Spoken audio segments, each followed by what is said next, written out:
Soomaalida ku nool gudaha wadanka Koonfur Afrika ayaa soo dhaweeyay go'aankii baarlamaanka uu ku aqbalay codsigii ra'iisul wasaaraha Soomaaliya Cumar Cabdirashiid Cali Sharmaarke. Codsigaas oo ahaa in ra'iisul wasaaraha la siiyo waqti uu dib u eegis ugu soo sameeyo golahiisa wasiirada. Dadka Soomaaliyeed ee ku nool gudaha wadankan ayaa waxay sheegeen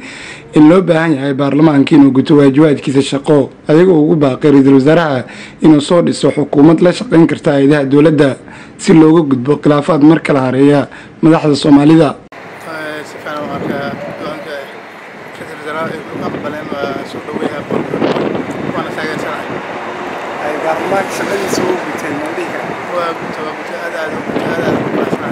magacayga waa Abuukar Maxamuud Macalin Bunka waxaan soo dhaweynayaa go'aanka ay qaateen xildhibaanada baarlamaanka ee Soomaaliya go'aankii ay ka qaateen golaha wasiirada uu soo magacaabay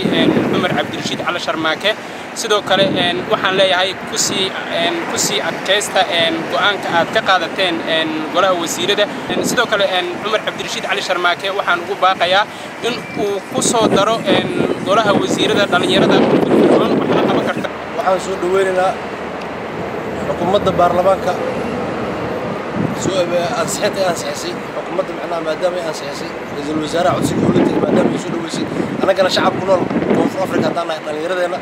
aad iyo aad u taageersanaa waana soo dhaweynaynaa maadaama xukuumaddeena ay macnaha aad iyo aad macnaha u sii adkay magacaygu waa Daahir Cumar Maalin Daahir Qanaciye halabaan waxaan ku noolahay waddanka South Africa qaybta Cape Town runtii aniga waxaan soo dhaweynayaa kala diradkii la kala diray wasiirada ra'iisul wasaaraha waxaan ugu baaqayaa in dhalinyaro u firfircoon baahida dalkan fahmi karo inuu soo magacaabo runtii baarlamaanka Soomaaliyeed waxaan ugu baaqayaa ra'iisul wasaarihii Soomaaliyeed wixii uu soo magacaabo inay kalsooni ay siiyaan ra'iisul wasaare Cumar Cabdirashiid ayaa la rajeynayaa inuu soo dhiso xukuumad taas oo la filayo inay ansixiyaan baarlamaanka.